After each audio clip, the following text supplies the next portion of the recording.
Guys, Shri Chennakeshava ಟೆಂಪಲ್ಗೆ ನಿಮಗೆಲ್ಲರಿಗೂ ಸ್ವಾಗತ ಸುಸ್ವಾಗತ.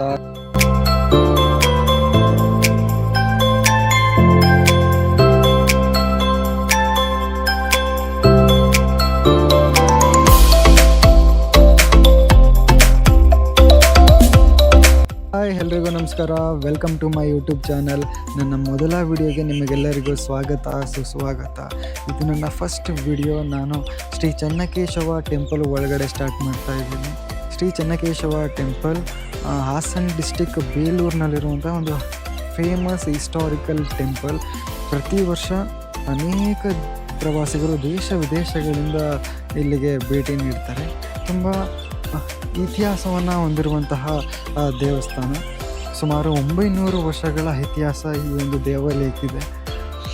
ಫಸ್ಟು ಒಳಗಡೆ ಹೋಗಿ ದರ್ಶನ ಮಾಡ್ಕೊಂಡು ಬರೋಣ ಬನ್ನಿ.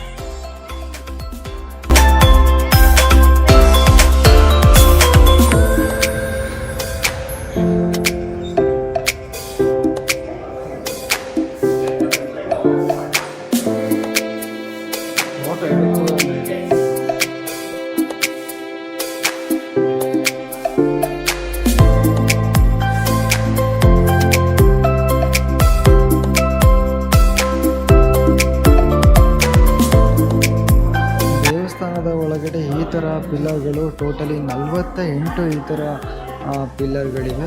ಹಾಗೆಯೇ ಅಲ್ಲಿ ಮೇಲ್ಗಡೆ ನೀವು ನೋಡ್ಬೋದು ಶಿಲಾಬಾಲಿಕೆಗಳು ಇದೆ. ಸುಮಾರು 42 ಶಿಲಾಬಾಲಿಕೆಗಳಿವೆ.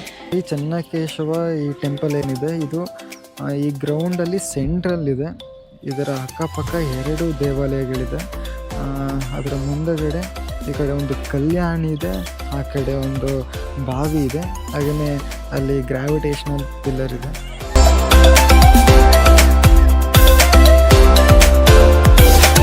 ಗೋಡೆಗಳ ಮೇಲಿನ ಆ ಕೆತ್ತನೆಗಳು, ಆ ಶಿಲ್ಪಕಲೆ, ಹಾಗೆಯೇ ಇಲ್ಲಿ ನೋಡ್ಬೋದು ಈ ಒಂದು ಗ್ರಾವಿಟೇಷನಲ್ ಪಿಲ್ಲರ್ ಏನಿದೆ, ಇದು 800 ವರ್ಷಗಳಿಂದ ಯಾವುದೇ ಹಲ್ಲಾಡ್ದಂಗೆ ಇದು ನಿಂತಿದೆ ಅಂತೆ. ಏನಂದರೆ ಇದು ವಿಶೇಷತೆ ಏನಂದರೆ, ಇಲ್ಲಿ ನೋಡ್ಬೋದು ನೆಲಕ್ಕೆ ಟಚ್ ಆಗಿದೆ, ಬಟ್ ಅದು ಜಾಯಿಂಟ್ ಮಾಡಿಲ್ಲ. ಅಲ್ಲಿ ಮಧ್ಯದಲ್ಲಿ ಹಾಗೆ ಗ್ಯಾಪ್ ಇದೆ. ನಾವು ಏನಾದರೂ ಪೇಪರ್ನ ಈ ಕಡೆಯಿಂದ ಹಾಕಿದ್ರೆ ಆ ಕಡೆಯಿಂದ ತೆಗಿಬೋದು, ಆ ಥರ ಇದೆ. ಗ್ರಾವಿಟೇಷನಲ್ ಪವರಿಂದ ಒಂದು ಚೂರು ಹಲ್ಲಾಡ್ದಂಗೆ 800 ವರ್ಷಗಳಿಂದ ಇದು ನಿಂತಿದೆ ಅಂತೆ. ಈ ಒಂದು ದೇವಸ್ಥಾನಕ್ಕೆ 900 ವರ್ಷಗಳ ಇತಿಹಾಸ ಇದೆ. ಈ ಒಂದು ದೇವಸ್ಥಾನಕ್ಕೆ, ಶ್ರೀ ಚೆನ್ನಕೇಶವ ಟೆಂಪಲ್ಗೆ. ಹೊಯ್ಸಳರ ಬಗ್ಗೆ ನಿಮಗೆಲ್ಲ ಗೊತ್ತೇ ಇರುತ್ತೆ.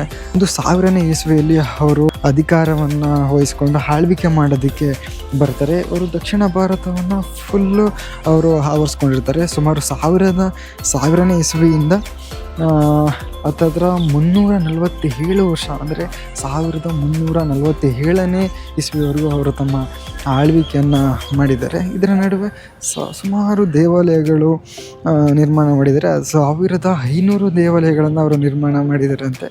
ಅದರಲ್ಲಿ ಈ ಶ್ರೀ ಚೆನ್ನಕೇಶವ ದೇವಾಲಯ ಕೂಡ ಒಂದು. ಈ ಹೊಯ್ಸಳರು ವಿಷ್ಣುವಿನ ಆರಾಧಕರಾಗಿರ್ತಾರೆ. ಅದಕ್ಕಾಗಿ ಇಲ್ಲಿ ಚೆನ್ನಕೇಶವನನ್ನು ಪ್ರತಿಷ್ಠಾಪನೆ ಮಾಡ್ತಾರೆ. ಚೆನ್ನಕೇಶವ ಅಂದರೆ ವಿಷ್ಣುವಿನ ಒಂದು ರೂಪ. ಹಾಗಾಗಿ ಅವರು ಇಲ್ಲಿ ಚೆನ್ನಕೇಶವನನ್ನು ಪ್ರತಿಷ್ಠಾಪನೆ ಮಾಡಿದ್ದಾರೆ. ನಾನು ಆಗಲೇ ನಿಮಗೆ ಒಳಗಡೆ ಎಲ್ಲ ತೋರಿಸ್ದೆ.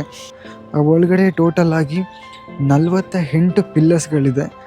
48 ಪಿಲ್ಲರ್ಸ್ಗಳ ಮೇಲೆ ಒಂದು ಕಲ್ಲಿನ ಮೇಲೆ ಆ ಕೆತ್ತನೆಗಳನ್ನು ಎಲ್ಲ ಮಾಡಿದ್ದಾರೆ. ಹಾಗೆ 42 ಶಿಲಾಬಾಲಿಕೆಗಳಿದ್ದಾವೆ ಇದರ ಒಳಗಡೆ. ಅದರಲ್ಲಿ ಈ ಚೆನ್ನಕೇಶವ ದೇವಸ್ಥಾನ ಈ ಒಂದು ಗ್ರೌಂಡನ ಮಧ್ಯದಲ್ಲಿದೆ. ಇದರ ಅಕ್ಕಪಕ್ಕ 2 ದೇವಸ್ಥಾನವಿದೆ. ಒಂದು ಕಪ್ಪೆ ಚೆನ್ನಿಗರಾಯ, ಇನ್ನೊಂದು ಇದ್ರ ಪಕ್ಕ ಇದೆ. ನಾನು ಅವೆರಡನ್ನು ತೋರಿಸ್ತೀನಿ, ಬನ್ನಿ.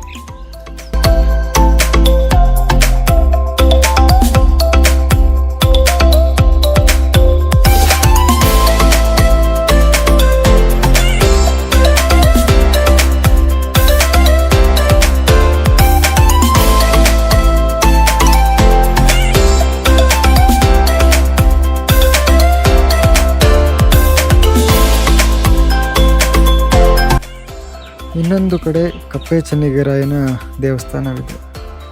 ಗೈಸ್, ರಾಜ ವಿಷ್ಣುವರ್ಧನ ಚೋಳರ ವಿರುದ್ಧ ಯುದ್ಧವನ್ನು ಮಾಡಿ ಗೆಲ್ತಾನೆ. ಆ ಗೆದ್ದಂತಹ ಖುಷಿಗೆ ಅವನು ಈ ಬೇಲೂರನ್ನು ಅವನ ರಾಜಧಾನಿಯನ್ನಾಗಿ ಮಾಡ್ಕೊಂಡಿರ್ತಾನೆ. ಆ ಹಾಗೆಯೇ ಅವನು ವಿಷ್ಣುವಿನ ಆರಾಧಕನಾಗಿರ್ತಾನೆ. ಹಾಗಾಗಿ ಈ ಬೇಲೂರಿನಲ್ಲಿ ಅವನು ಕಟ್ಟಿಸ್ತಾನೆ. 1110ನೇ ಇಸವಿಯಲ್ಲಿ ರಾಜ ವಿಷ್ಣುವರ್ಧನ ಅವನು ಅಧಿಕಾರಕ್ಕೆ ಬರ್ತಾನೆ. ಅದಾದ ನಂತರ ಅವನು ಚೋಳರ ವಿರುದ್ಧ ಯುದ್ಧವನ್ನು ಮಾಡಿ ಗೆಲ್ತಾನೆ. ಗೆದ್ದಂತಹ ಖುಷಿಗೆ ಬೇಲೂರಿನಲ್ಲಿ ಅವನು ನಿರ್ಮಾಣ ಮಾಡಿಸೋದಕ್ಕೆ ಶ್ರೀ ಚೆನ್ನಕೇಶವ ಟೆಂಪಲನ್ನು ಕಟ್ಸೋದಕ್ಕೆ ಪ್ರಾರಂಭ ಮಾಡ್ತಾನೆ. ಅದಾದ ನಂತರ 1152ನೇ ಇಸ್ವಿಯಲ್ಲಿ ಅವನು ಸತ್ತೋಗ್ತಾನೆ. ಟೋಟಲಿ 3 ತಲೆಮಾರುಗಳು ಸೇರಿ ಈ ಒಂದು ದೇವಾಲಯವನ್ನು ನಿರ್ಮಾಣವನ್ನು ಕಂಪ್ಲೀಟ್ ಮಾಡ್ತಾರೆ. ಅಂದರೆ 103 ವರ್ಷಗಳ ಕಾಲ ಅವರು ಈ ಒಂದು ದೇವಾಲಯವನ್ನು ನಿರ್ಮಾಣ ಮಾಡೋದಕ್ಕೆ ಟೈಮ್ ತಗೊತಾರೆ.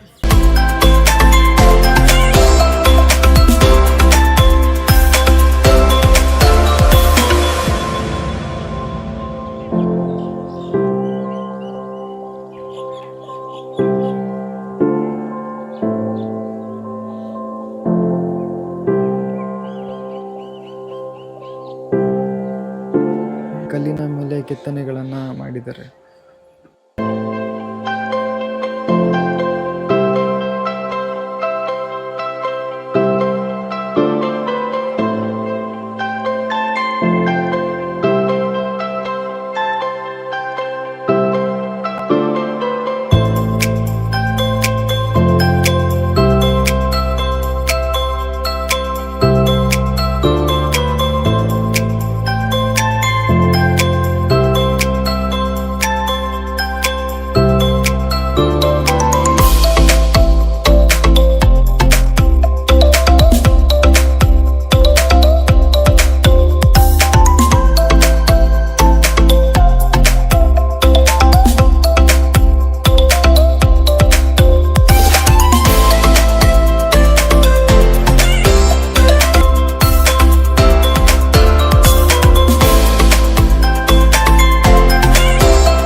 ಇದು ಈ ದೇವಸ್ಥಾನದ ಒಳಗಿರೋ ಒಂದು ಬಾವಿ.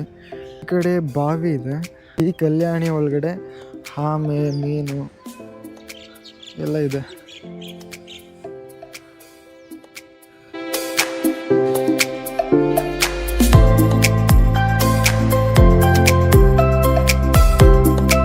ಪ್ರತಿ ವರ್ಷ ಈ ಬೇಲೂರಿನಲ್ಲಿ ಅದ್ದೂರಿಯಾಗಿ ಜಾತ್ರೆಯನ್ನು ನಡೆಸ್ತಾರೆ. ಇದಿಷ್ಟು ಶ್ರೀ ಚೆನ್ನಕೇಶವ ಟೆಂಪಲ್ ಬಗ್ಗೆ ಹೇಳುವಂಥ ಹಾಗೆ ತೋರಿಸುವಂತಹ ಒಂದು ಚಿಕ್ಕ ಪ್ರಯತ್ನ. ಈ ವಿಡಿಯೋ ನಿಮಗೆ ಇಷ್ಟ ಆಗಿದರೆ ಲೈಕ್ ಮಾಡಿ, ಶೇರ್ ಮಾಡಿ, ಕಮೆಂಟ್ ಮಾಡಿ, ಹಾಗೆಯೇ ಸಬ್ಸ್ಕ್ರೈಬ್ ಮಾಡಿ ಅಂತ ಹೇಳ್ತಾ ಈ ವಿಡಿಯೋನ ಇಲ್ಲಿಗೆ ಎಂಡ್ ಮಾಡ್ತಾ ಇದ್ದೀನಿ. Thank you. Bye bye.